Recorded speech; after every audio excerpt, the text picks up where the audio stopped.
grabar esta cosa. Está grabando. Bueno, entonces, una vez explicado en qué consiste el modelito de partículas monotamaño en configuración suelta, les voy a explicar qué ocurre en el caso de un material granular que está en una configuración más densa. Entonces, voy a hacer el mismo monito, solo que ahora las partículas están organizadas un poco distintas. Me parece que se puede copiar, no sé. Copiar.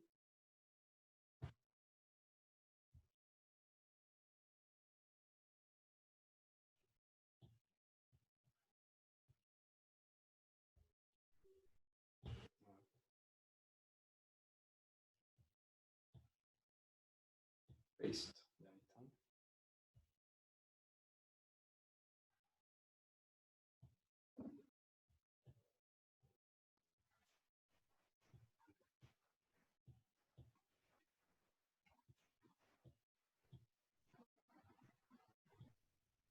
Ahí está muy bonito. Y este mismo sistemita ahora lo voy a copiar,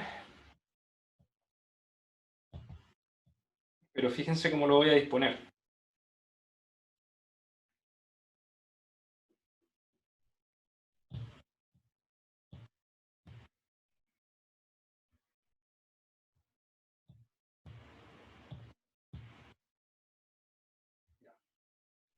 Este me quedó mucho más bonito que el anterior. Entonces, esto que ustedes ven acá representa una configuración de un material granular que se encuentra denso, ¿cierto? Porque, a diferencia del caso anterior, casi todos los espacios que tiene este sistema de monopartículas está ocupado por otra partícula. Entonces, este sistema va a tener un índice de vacíos aproximadamente de 0,55, un índice de vacío bajo, lo cual representa un suelo que está en una configuración densa, un suelo denso. Entonces lo que vamos a hacer ahora es, análogamente al caso anterior, someter este sistema a un esfuerzo de corte. Eso quiere decir que voy a aplicar un esfuerzo de corte par recíproco, ¿cierto? Y lo que va a ocurrir en este caso, a diferencia del caso anterior, es que fíjense que las partículas ya no tienen más espacio que utilizar. Ya no pueden rotar y moverse hacia los espacios porque los espacios ya están ocupados por otras partículas. Entonces lo que ustedes van a ver en esta situación es que las partículas efectivamente van a rotar, pero ahora esa rotación va a generar que muchas de ellas se monten sobre sus vecinas. Es decir, va a empezar a haber un movimiento de este tipo.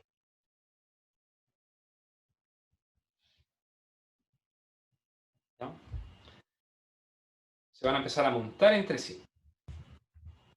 Si yo hiciera un zoom de aquello, lo voy a hacer aquí un poquito más abajo,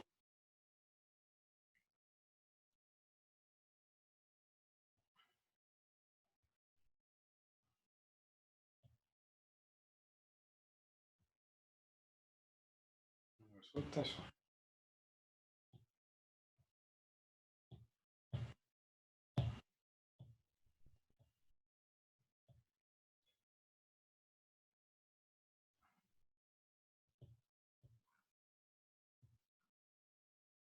Ahí está la partícula.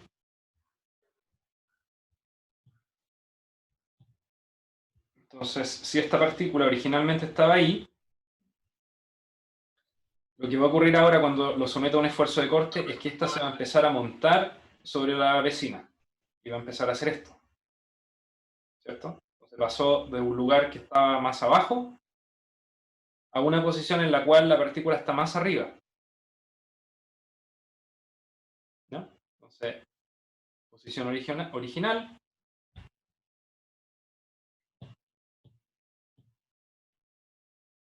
posición final.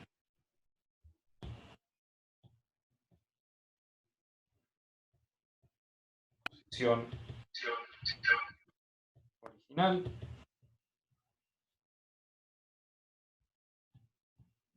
posición final. ¿Se entiende la explicación?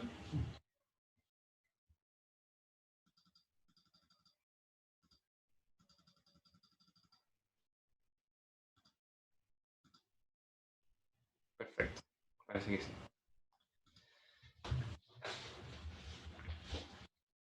Entonces, cuando todas las partículas, recuerden que lo que estamos analizando es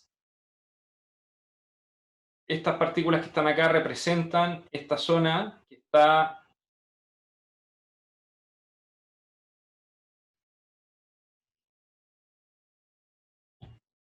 las partículas que yo dibujé y ese fenómeno es lo que está ocurriendo en esta zona achurada en verde entre las cajas que se mueven una con respecto a la otra. Es una representación de esa zona.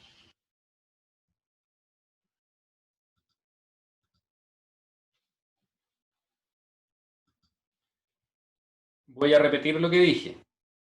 Esta explicación que yo les acabo de dar de cómo las partículas en cierta configuración rotan y cambian de volumen, cambia de volumen el sistema, es una representación de lo que ocurre en la caja de corte, en la zona media, donde se produce el deslizamiento de una caja con respecto a la otra, ¿ya? O de la parte superior de la caja con respecto a la parte inferior.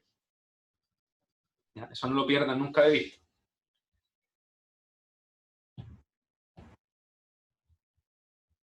La consecuencia de ese fenómeno que yo les acabo de describir es que en vez de que el material granular se contraiga o exista un cambio de volumen positivo, recordando la convención que nosotros adoptamos, es que ahora lo que ocurre es que va a haber una deformación vertical en la otra dirección. En vez de tener una deformación hacia abajo, va a haber una deformación hacia arriba. Ese fenómeno se conoce como dilatancia.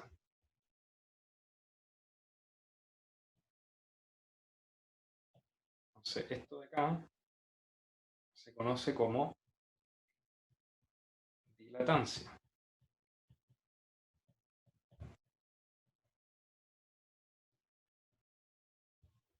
Lo cual nosotros lo entendemos como un cambio de volumen negativo.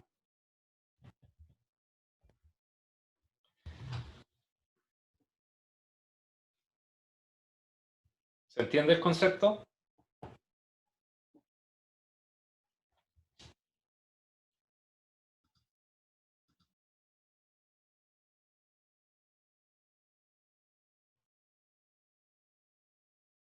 Ya, perfecto.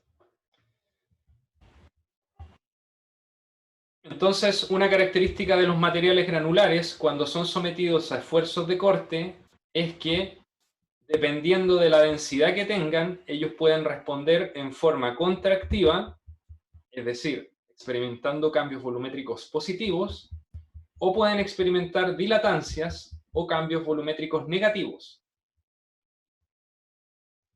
En otras palabras, su comportamiento va a depender mucho del empaquetamiento del material particular.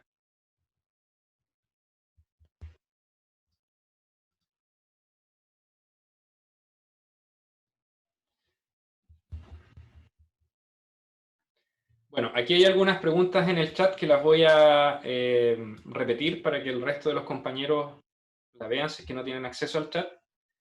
La primera pregunta de Matías dice, ¿por qué negativo? Negativo simplemente por la convención que adoptamos.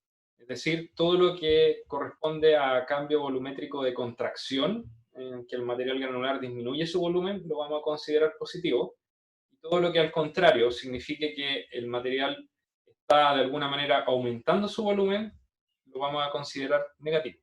¿Ya? Orlando dice, físicamente hay aumento de volumen. Efectivamente, hay un aumento de volumen. Por eso que es importante entender bien este modelito. Este modelito que yo estoy compartiendo en el iPad, que corresponde a un suelo denso, parte en una configuración donde todas las partículas están muy pegadas, muy juntitas, pero a medida que yo comienzo a aplicar esfuerzo de corte, dado que las partículas unas se montan sobre otras, en general, el global de ese medio granular está aumentando su volumen, ¿no? Hay aumento de volumen. ¿Contradictorio que el aumento de volumen se catalogue como negativo? Sí, es contradictorio.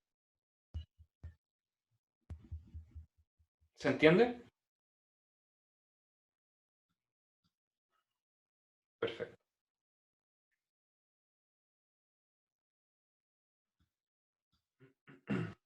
Hay una pregunta de Marcela que dice, entonces el suelo con la dilatancia pasa de denso a suelto. En realidad no es que un material denso pase a ser suelto producto de la dilatancia, ¿ya? Propiamente tal, sino que yo podría decir que se suelta un poco, pero es un poco. No es que yo por solo el efecto de aplicar esfuerzo de corte pase inmediatamente de una configuración densa a una suelta. No, eso no es así.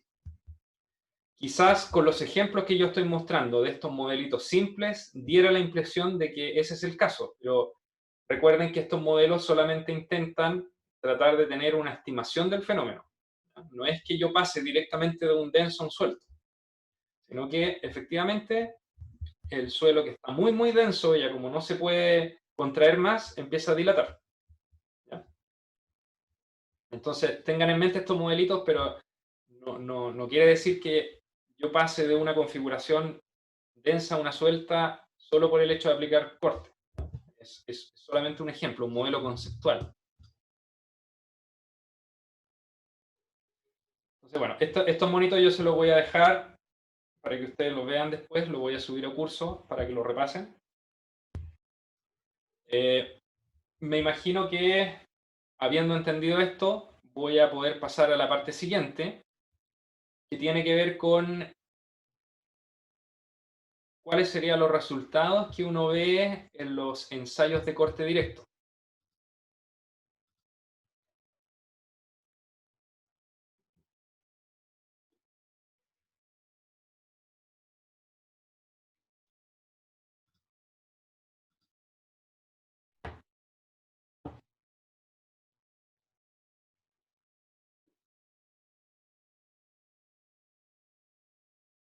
¿Me escuchan bien? Parece que no.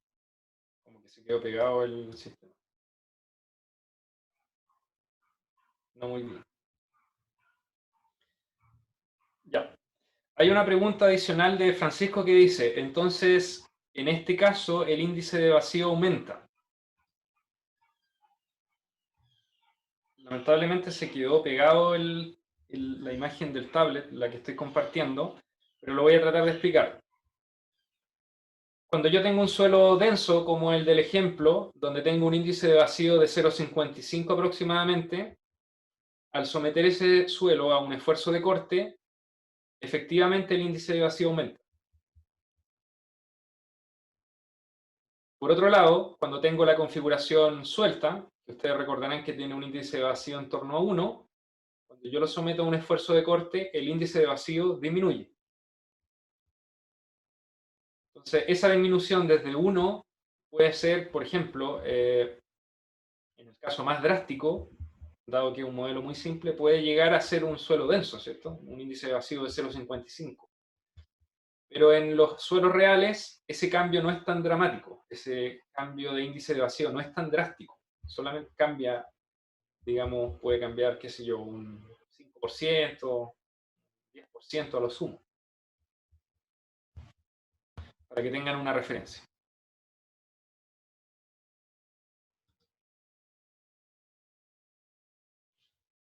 ¿Se entiende?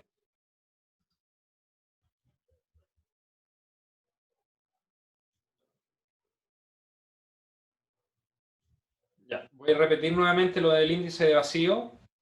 Voy a compartir nuevamente mi iPad que por alguna razón se quedó pegado.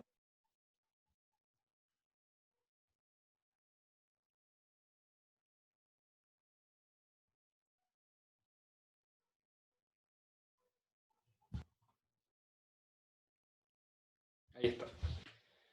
Entonces lo que les comentaba es que cuando yo tengo una configuración de suelo denso como el que está en esta imagen, donde el índice de vacío es 0,55, Si yo someto este material a un esfuerzo de corte, el volumen es mayor, ¿cierto? Esta cuestión dilata, este material dilata, por lo tanto el índice de vacío aumenta.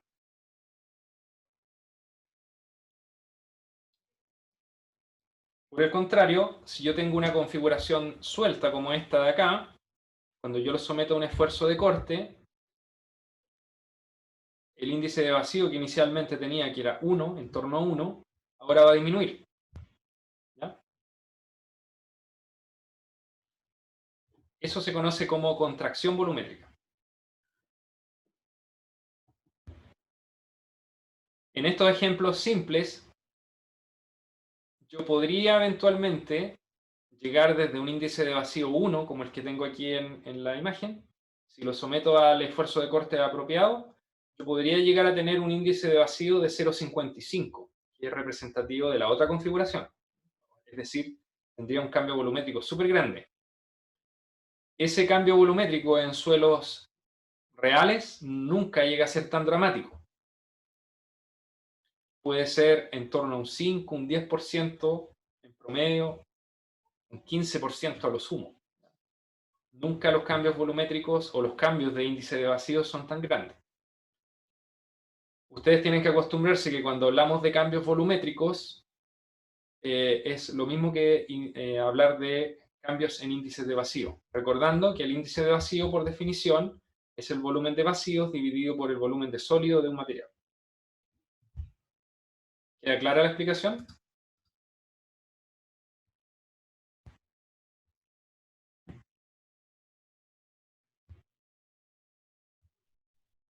Perfecto.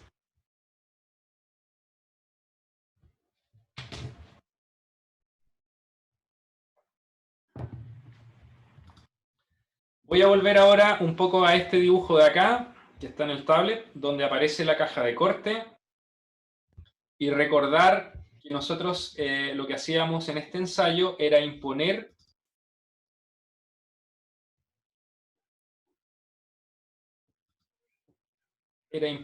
una deformación horizontal, se medía una fuerza horizontal, se mantenía una fuerza vertical constante, y producto de estos cambios volumétricos que existen en el material granular, yo podría tener un dB, que aparece ahí, tanto positivo como negativo.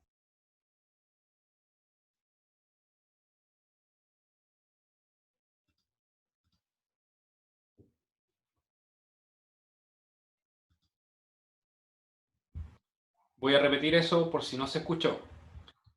Lo que voy a explicar a continuación tiene que ver con este diagrama donde aparecen las variables que yo impongo y mido durante un ensayo de corte directo. En el ensayo de corte directo yo impongo la deformación horizontal o una tasa de deformación horizontal, mido la fuerza horizontal que necesito para mover la caja, mientras mantengo una fuerza vertical constante. Cuando hago ese proceso, mido cuál es la deformación vertical del suelo, producto de esto que ocurre dentro de las partículas. ¿Ya? Es decir, que hay reacomodo de partículas, que el suelo se contrae en algunos casos, que dilata en otros casos, y lo que les voy a explicar es cómo lucen las curvas de formación vertical y de formación horizontal en estos ensayos.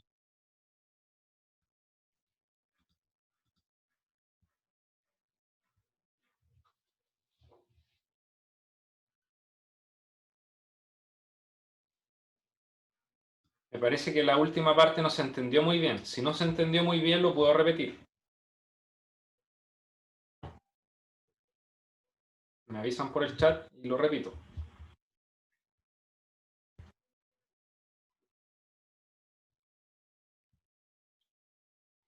Ya. Lo que les comentaba es que lo que voy a hacer a continuación es considerar este diagrama que representa el ensayo de corte directo, donde yo impongo una deformación horizontal, mido la fuerza horizontal necesaria para generar esa deformación, mientras mantengo la fuerza vertical constante. Producto de esa deformación horizontal, yo voy a tener cambios en la vertical, producto del acomodo de las partículas al interior de la caja. El acomodo va a ser, en algunos casos, una contracción volumétrica, ¿cierto? O en otros casos, dilatancia, que va a ser aumento de volumen, o un aumento en el índice de vacío, ¿ya? Cualquiera de las dos.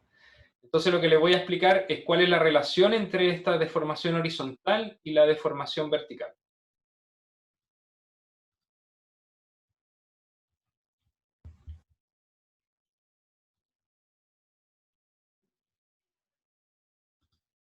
Entonces voy a ir abajo y voy a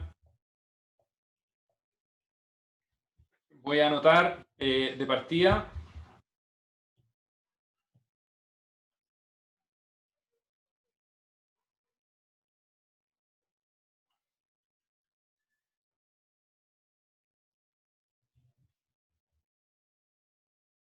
voy a hacer un diagrama donde en el eje horizontal va la deformación horizontal y en el eje vertical la deformación vertical de la muestra.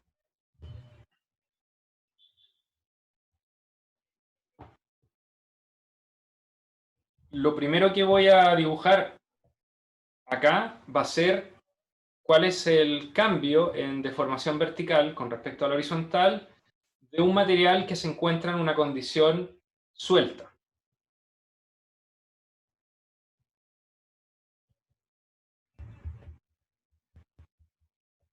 ¿Ya? Material suelto con un índice de vacío alto.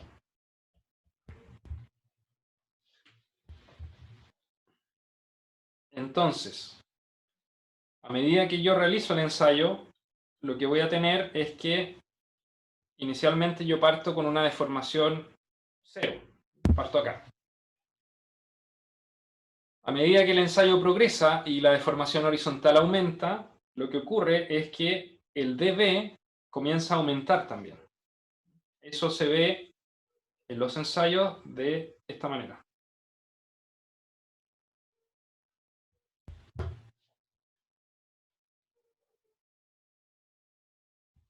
Recuerden que la convención que estamos utilizando es que el dB para abajo va a ser positivo. O digamos, cambio volumétrico, la contracción la vamos a considerar positiva.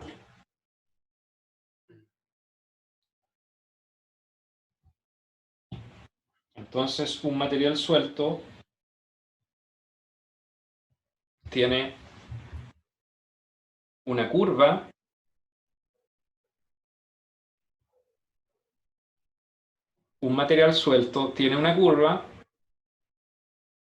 en el cual la deformación aumenta hasta que en algún minuto llega a un valor relativamente asintótico.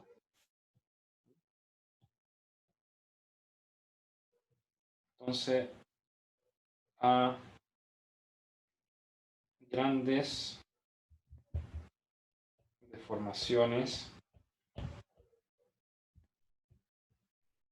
horizontales, voy a poner entre paréntesis de H, se alcanza un dB asintótico.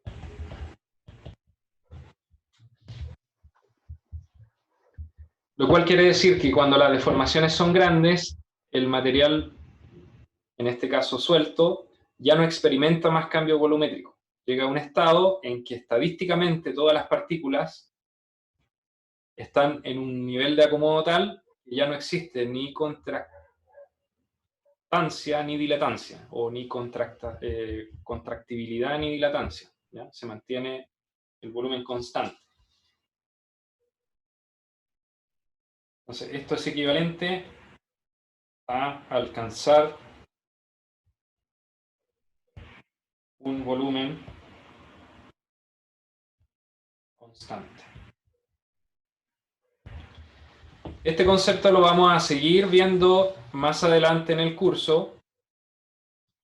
Lo vamos a repetir si es que no queda claro, porque también lo vamos a encontrar en otros ensayos. Pero es bueno que ya empiecen a tener algunas nociones de la importancia de los cambios volumétricos en el comportamiento del suelo.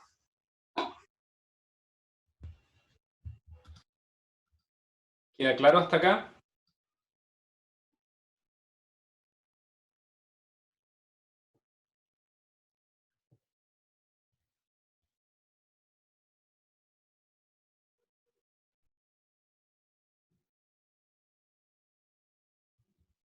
Perfecto.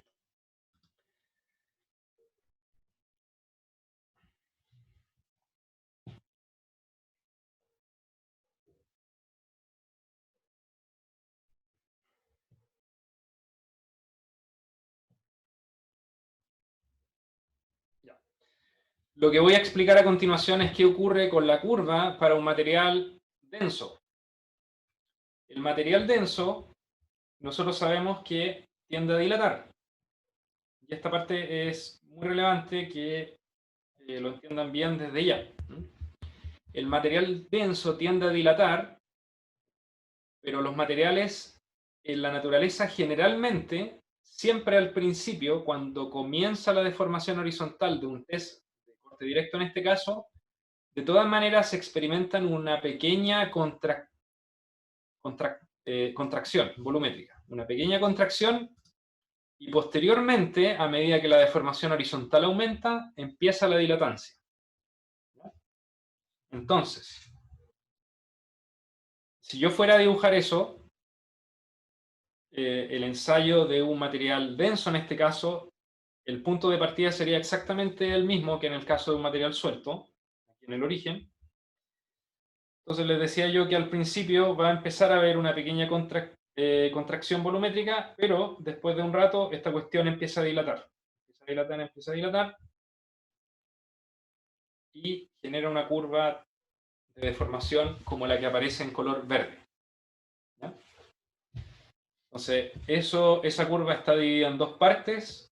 Una primera parte donde hay contracción y una segunda parte, que la voy a anotar por acá, que es dilatancia.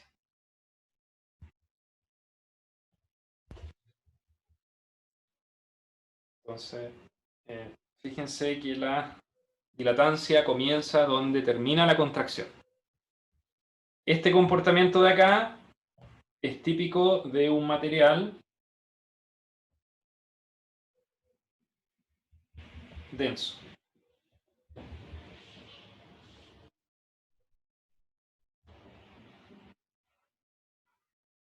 O un material con un índice de vacío bajo.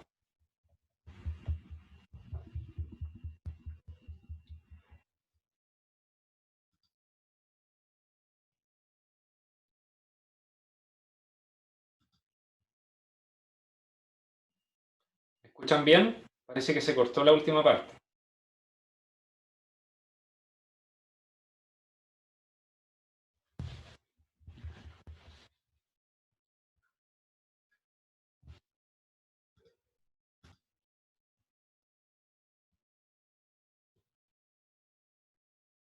¿Me escuchan bien? Parece que se cortó la última parte. Ya. Lo que decía era simplemente que esta curva verde que estoy dibujando corresponde a un material denso que se contrae al principio y después dilata. Ese comportamiento es típicamente el asociado a materiales que tienen índices de vacío bajo. Una característica, al igual que el material suelto, es que cuando las deformaciones horizontales empiezan a ser más grandes, el material llega a un valor relativamente asintótico. Es decir, para grandes deformaciones también el material alcanza un volumen constante. Estos comportamientos que yo les muestro acá en forma esquemática son los comportamientos que uno obtiene en un ensayo de corte directo. Como vamos a ver a continuación en el curso, más adelante, esto también se ve en ensayos de otro tipo, como ensayos triaxiales. Este comportamiento uno lo puede ver claramente en ensayos de laboratorio. Y esto también ocurre en la naturaleza. El problema es que uno no puede en la naturaleza directamente asociar qué comportamiento va a tener tal sector del material granular en comparación a otro, ¿ya? ¿Qué quiere decir esto en palabras simples? Si yo estoy diseñando o estoy construyendo una estructura con suelo, es muy difícil saber en cada sector de ese material qué suelo se está comportando en forma densa o en forma suelta. Es muy difícil de asociar estos comportamientos a la realidad. Lo que sí nos sirve es para poder tener una idea de cómo el material en ciertos niveles de densidad, por ejemplo, podría eventualmente comportarse. Si el material se comporta como suelto, se comporta como denso, eso tiene repercusiones en los parámetros geotécnicos que uno elija para el diseño. Por eso es que es importante entender que hay diferencias en cómo se comporta un material que está suelto de un material que está denso. Uno puede tener una noción intuitiva de cuál es la diferencia entre un material que está a distintas densidades. ¿Qué quiere decir esto? Lo que quiere decir es que en general uno entiende que un material cuando está suelto tiene propiedades geotécnicas que no son tan buenas, no son tan óptimas, ¿cierto? Si yo, por ejemplo, voy a la playa y me meto en una duna de arena, donde la arena está suelta, lo más probable es que yo quede empantado ahí, ¿cierto? Empantanado, que me meta con el vehículo, por ejemplo, no voy a poder salir porque el material está tan suelto que no ofrece ninguna resistencia al corte, a las ruedas de mi auto, de mi vehículo. Entonces, naturalmente yo entiendo que todos los suelos que están sueltos van a tener propiedades geotécnicas que no son muy buenas. Otro ejemplo pueden ser los materiales que son finos, que están saturados, ¿cierto? Si yo, por ejemplo, voy al sur y estoy paseando en una laguna donde hay suelos finos y esos suelos finos están saturados, yo voy dando mi paseo y de repente me encuentro con este material, piso, y por el hecho de que este material fino está suelto, yo quedo con barro hasta la rodilla, por ejemplo. Entonces, ese material está en una condición geotécnica tan suelta que tiene malas propiedades. No resiste, no resiste al corte, no resiste ni siquiera a mi peso y además no tiene ninguna rigidez. O sea, yo no me puedo parar sobre él con confianza, sino que piso sobre él y la cuestión se deforma completa. Entonces, eso es lo que yo entiendo por material suelto. Tiene un comportamiento geotécnico que es malo en comparación al mismo material, a lo mejor, pero dispuesto en una condición de mejor densidad. ¿Qué es lo que nosotros queremos como ingenieros? Es tratar de que estos materiales siempre yo los ponga en una aplicación ingenieril en condiciones de densidad óptima o densidades apropiadas para que puedan tener la mejor resistencia posible y la mejor rigidez posible. Entonces, cuando uno empieza a ver que los materiales granulares, dependiendo de la densidad a la cual yo los use, tienen distintos comportamientos, uno tiene que empezar a preguntarse por qué. ¿Qué es lo que ocurre? Y aquí hay una señal. La señal es que los materiales sueltos en general, cuando son sometidos a esfuerzos de corte, tienden a tener comportamientos contractivos. En cambio, los materiales densos tienden a tener comportamientos dilatantes, que va a tener repercusiones en la resistencia y en la rigidez de estos materiales. Ese es más o menos el contexto para que ustedes puedan empezar a diferenciar ambos mundos. Diana pregunta, ¿cuándo habla de grandes deformaciones? ¿A qué se refiere? Bueno, en el caso de los ensayos, cuando me refiero a grandes deformaciones me estoy refiriendo al nivel de deformación horizontal que yo estoy disponiendo, en el caso del corte directo. ¿Ya? Entonces fíjense que cuando tenemos pequeñas deformaciones, es decir, cuando voy a dibujarlo acá en rojo, en el tablet,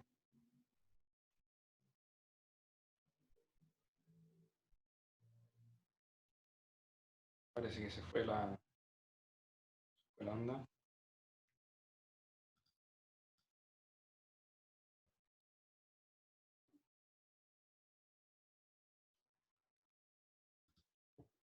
Voy a dejar de compartir y voy a compartir de nuevo. Un segundo.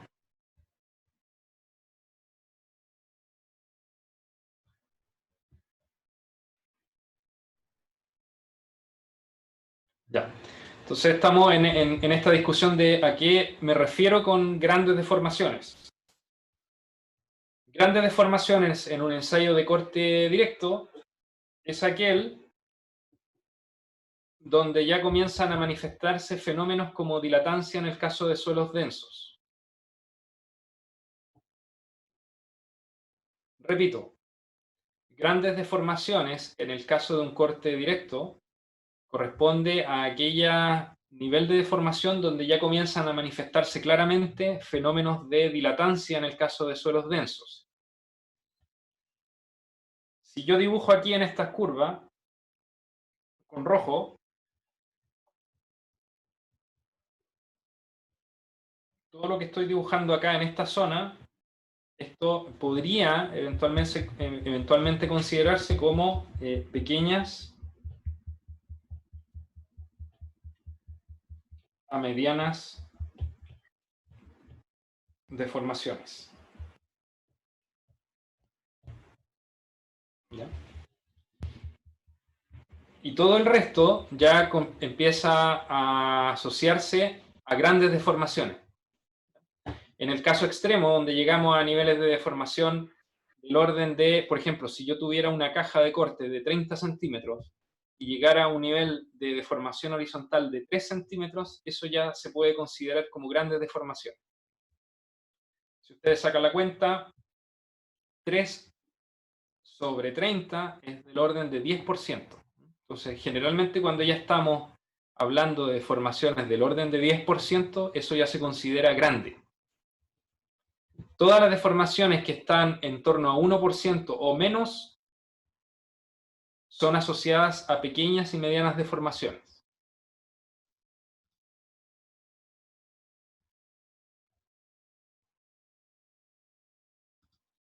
Este punto de inflexión entre lo que se conoce como comportamiento contractivo y dilatante no tiene un nombre específico. No tiene un nombre.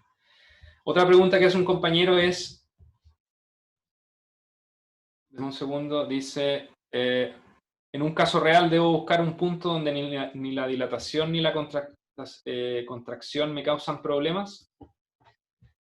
La respuesta es, en la vida real siempre yo voy a querer tener el material lo más denso posible, a un costo razonable. Voy a repetir, esto es súper importante. En la realidad lo que yo voy a buscar siempre es tratar de tener el material lo más denso posible a un costo razonable. ¿Qué quiere decir esto? Que si yo tengo que utilizar maquinaria para poder compactar un material, obviamente que mientras más maquinaria utilice, eso va a tener un costo más alto. Entonces siempre va a haber un compromiso entre lo denso que yo pueda tener un material y por lo tanto buenas propiedades geotécnicas y el costo que eso involucra. Entonces yo podría eventualmente gastarme una millonada en utilizar maquinaria para compactar lo más posible y llegar al estado más denso, pero obviamente eso desde un punto de vista económico no es factible. Lo que yo voy a querer, por lo tanto, es siempre llegar al mejor compromiso entre uso de recursos y propiedades de los materiales, o densidad, ¿cierto? Entonces lo que se utiliza en la práctica, o lo que se sabe generalmente en la práctica, es que después de, por ejemplo, compactar a cierto nivel, con tal cantidad de uso de maquinaria, yo voy a alcanzar una densidad que me permite tener un comportamiento razonable, es decir, que no se comporte como los materiales sueltos, sino que tengan a lo mejor un nivel de dilatancia apropiado para tener unas propiedades geotécnicas buenas. Propiedades geotécnicas buenas me refiero a buena resistencia al corte y además una aceptable rigidez. La rigidez siempre se entiende como aquella propiedad que hace que los materiales no se deformen excesivamente cuando son sometidos a esfuerzo.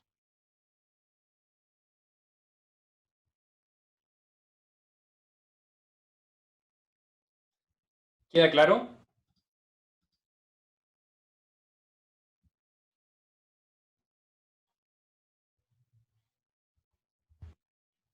Perfecto.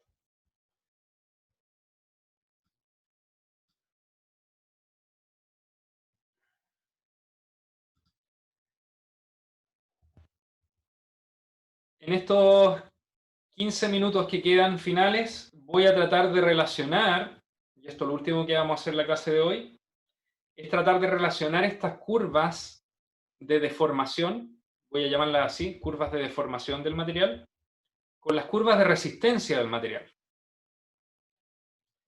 Entonces lo que voy a dibujar acá en el iPad es lo que vimos en la clase anterior, una curva tensión-deformación, que no es propiamente tal una curva tensión-deformación, porque lo que yo grafico acá es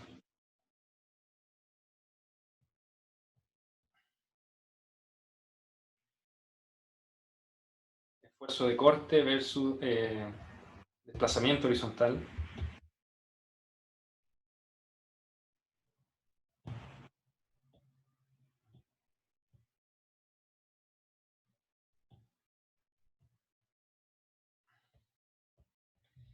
Y por otro lado voy a dibujar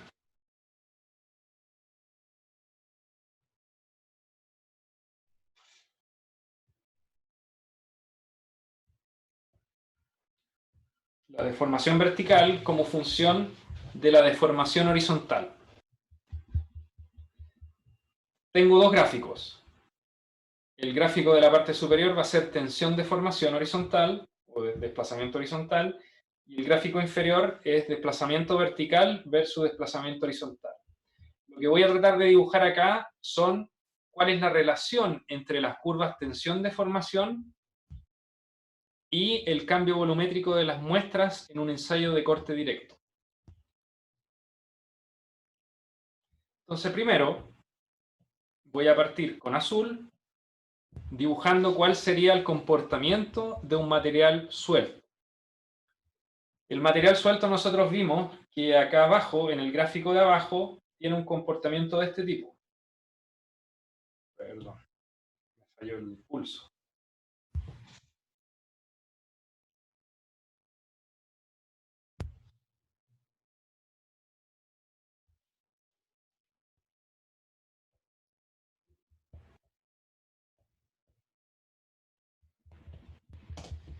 Ese es el comportamiento típico de un material suelto en términos de cambio volumétrico o deformación. Esa curva que está acá tiene una curva tensión-deformación característica asociada. Esa curva es de este tipo.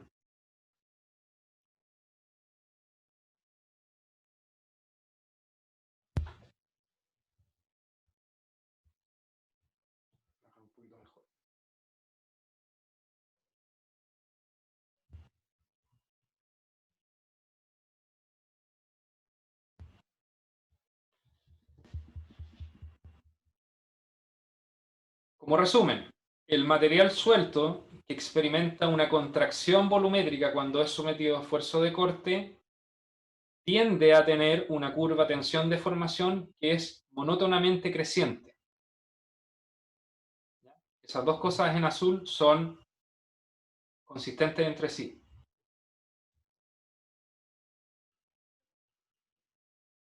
¿Se entiende?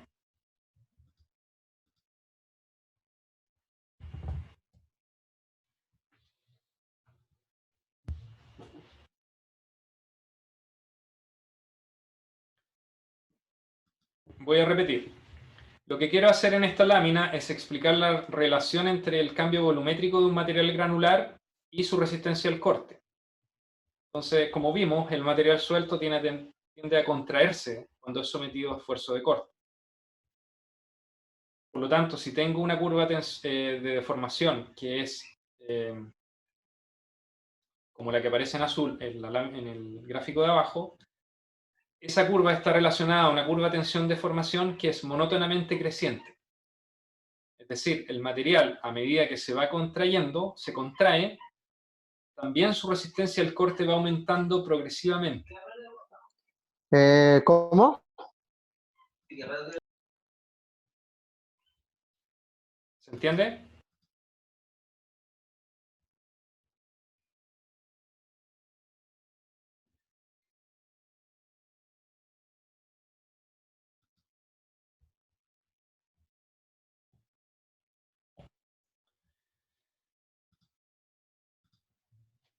Perfecto.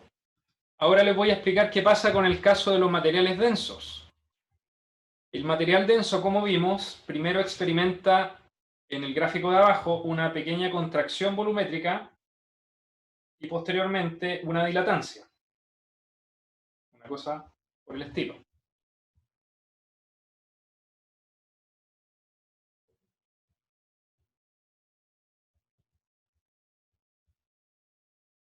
Material denso.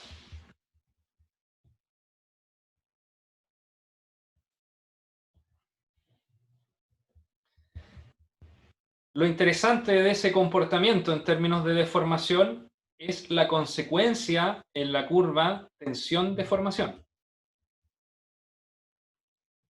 El material que tiene un comportamiento de tipo denso, en general tiende a tener una curva tensión-deformación de este tipo.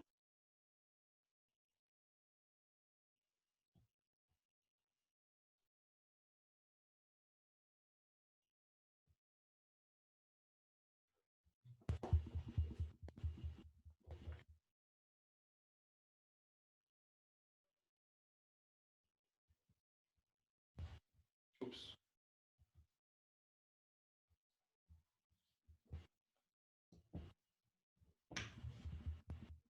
Entonces, la principal consecuencia de tener un material denso es que generalmente tiene un comportamiento tensión-deformación que es mucho más rígido. Rígido, me refiero a que esta pendiente que estoy dibujando acá, llamémoslo, no sé cómo llamar esto, llamémoslo esto un pseudo módulo de corte, voy a llamar G asterisco. Este módulo tiende a ser mucho más grande que el de un material suelto.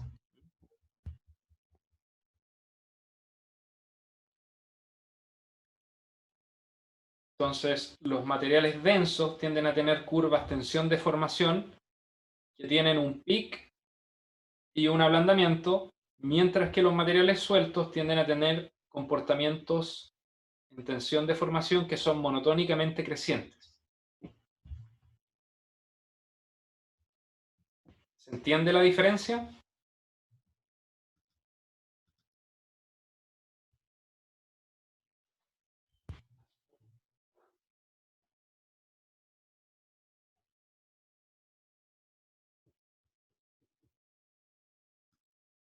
Ya, parece que se entiende.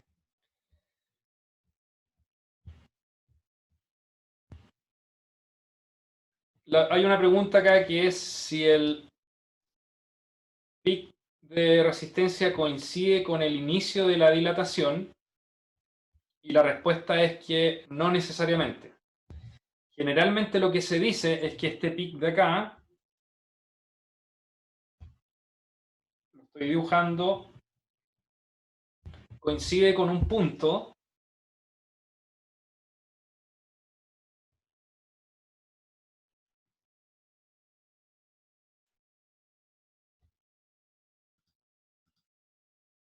se cortó. Voy a repetir. Lo que se dice generalmente es que el punto donde se alcanza la máxima resistencia al corte de materiales densos coincide con el punto donde hay un cambio de curvatura de la curva de cambio volumétrico, ¿ya? Es decir, aquí esto es convexo y aquí esto es cóncavo. Entonces, donde se produce ese cambio de curvatura es más o menos donde está el pic de resistencia. Eso no siempre se observa en los ensayos de laboratorio en todo caso, es simplemente que hay algunos autores, algunos investigadores que postulan que existe cierta relación entre esos puntos. Pero la verdad es que no es siempre así. Es más o menos un valor de referencia, pero no es siempre así.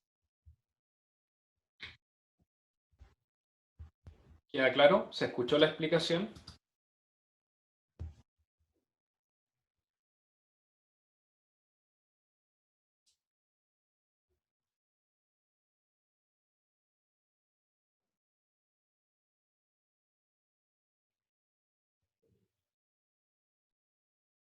Lo puedo repetir. Lo que me acaban de preguntar en el chat es si existe alguna relación entre el pic de resistencia y la curva de cambio volumétrico o la curva de deformación que está abajo. Y lo que yo les comentaba es que ese pic de resistencia está en torno al punto de la curva verde de abajo, donde existe un cambio de concavidad de la curva. Es decir, de este punto que estoy dibujando aquí en la curva abajo, hacia la izquierda, la curva viene con la curva es convexa. Y del punto hacia la derecha, la curvatura es cóncava. Entonces, lo que algunos autores, algunos investigadores postulan es que esa resistencia máxima se alcanza generalmente cuando existe este cambio de curvatura en la curva de abajo, en la curva de deformación del material granular. Pero cuando uno observa ensayos de laboratorio, la verdad es que no siempre hay una coincidencia tan buena entre ambos puntos. Es solamente un valor de referencia. ¿Se entendió mejor?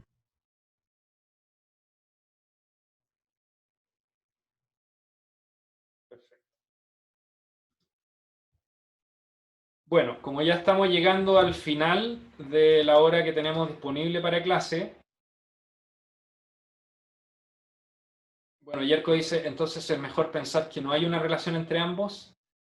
Hay una relación, pero no es exactamente unívoca. Es decir, no siempre el pic está donde hay cambio de convexidad. Está aproximadamente en esa zona, para que ustedes lo tengan como referencia. Está por ahí. O sea, si en algún caso ustedes necesitaran estimar dónde está el pic, uno podría tomar ese valor como una referencia, ¿no? Es un valor de referencia. Entonces, como estamos llegando al final del horario que tenemos para clase, les voy a resumir un poco lo que hemos visto hasta el momento. Estamos viendo cómo poder determinar por medio de ensayos de laboratorio la resistencia al corte de un material granular, y en particular estamos viendo el ensayo de corte directo. El ensayo de corte directo tiene una componente que está asociada a esfuerzos y una componente que está asociada a deformación. Para poder entender cómo el material granular resiste y se deforma, es que yo necesito entender modelos simples de configuraciones geométricas de estas partículas. Ya vimos en la clase de hoy que pueden existir modelos que están más asociados a modelos de partículas que están en una configuración suelta y otros que están en una configuración densa. Esos modelos, cuando son sometidos a esfuerzos de corte, responden en forma distinta. Un modelo tiende a contraerse y otro modelo tiende a dilatar. Esos comportamientos de dilatancia y contracción tienen consecuencias en la resistencia al corte. Por lo tanto, es importante notar que los materiales densos, por producto de esta dilatancia, tienden a tener más resistencia que los materiales sueltos.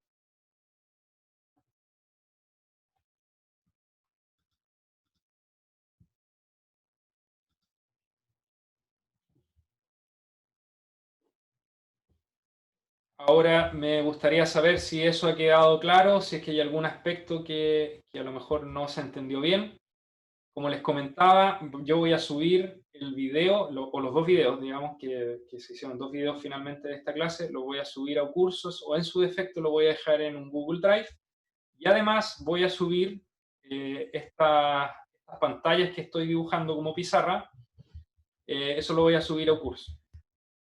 Me parece que lo que dibujé en el PowerPoint es bastante poco como para subirlo, no vale la pena subir nuevamente el archivo, pero si alguien tuviera alguna duda, me puede preguntar y yo puedo subir material adicional.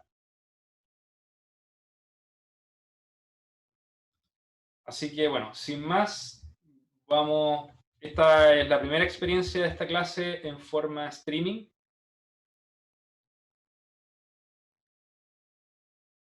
Sin más, esta es la primera experiencia de esta clase en forma streaming.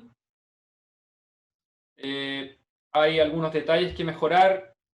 La conexión no es de las mejores. Me parece que yo a lo mejor puedo tener algún tipo de problemas con el internet en mi casa. No sé si será por un tema de que hay muchas actividades que se están llevando a cabo online. O voy a ver si es que a lo mejor en la próxima clase puedo conectarme quizás desde mi teléfono. Al parecer el sistema es relativamente flexible y robusto como para ir monitoreando si es que ustedes están entendiendo o no, si es que tienen dudas en el momento por medio del chat. Así que la próxima clase por lo menos va a seguir siendo a través de Zoom. El mismo procedimiento. Yo les voy a enviar la invitación, ustedes se pueden conectar un poquito antes, voy a hacer la clase, la voy a grabar, etc. Con respecto a otras actividades que están asociadas al curso, ustedes saben que la facultad ha suspendido todas las actividades que son presenciales, ¿no? De hecho, yo estoy ahora en mi casa. Los laboratorios, por lo tanto, no se van a realizar de acuerdo a la calendarización que teníamos inicialmente con el profesor auxiliar. Por lo mismo no hemos querido postear ni subir los horarios que nosotros proponíamos hasta que sepamos más concretamente cuándo se pueden reiniciar esas actividades. Y las clases auxiliares también, por lo menos la que tenemos esta semana, se va a realizar a través de este medio. ¿Ya? Las clases auxiliares, recuerden que son días miércoles de 10 a 11:45, aunque tenemos el horario reservado entre 10 y 12. La próxima semana ya tenemos calendarizado el primer ejercicio que va a tener que ver con toda la materia que hemos pasado hasta el día jueves, o sea, hasta la próxima clase. Les voy a confirmar si es que ese ejercicio se va a realizar o no. Lo más probable es que si no podemos asistir a la universidad, vamos a mandar un ejercicio para que ustedes lo puedan hacer en su casa. Lo más probable es que lo entreguemos ese día en la mañana y lo recibamos durante el día. No creo que vaya a haber más plazo que ese día.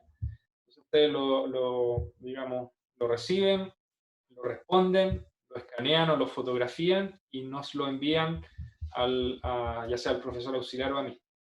De todas maneras, les voy a mandar más detalles sobre la metodología para poder evaluarlos durante la semana. No contabilizan esa, así. Ah, tiene razón. Se supone que esta semana no contabiliza dentro del calendario. Ya está una semana de prueba, así que vamos a correr el ejercicio 1 para la semana subsiguiente. Perdón, es una buena acotación. Es decir, sigue siendo la semana 3 del semestre. Esta es la semana de prueba, digamos. Con respecto a esta como una semana de prueba, yo voy a subir todo este material. Como ustedes ven, el avance no es tan efectivo como el avance que uno podría tener en la sala de clase. Durante la próxima semana yo igual voy a hacer un breve repaso de lo que hemos visto, les voy a mencionar cuál es el material que está disponible, como las clases van a estar disponibles, también ustedes las pueden revisar en su casa, de tal manera que esta semana también contabilice de alguna forma en términos de material, ¿ya? En términos de interacción con ustedes.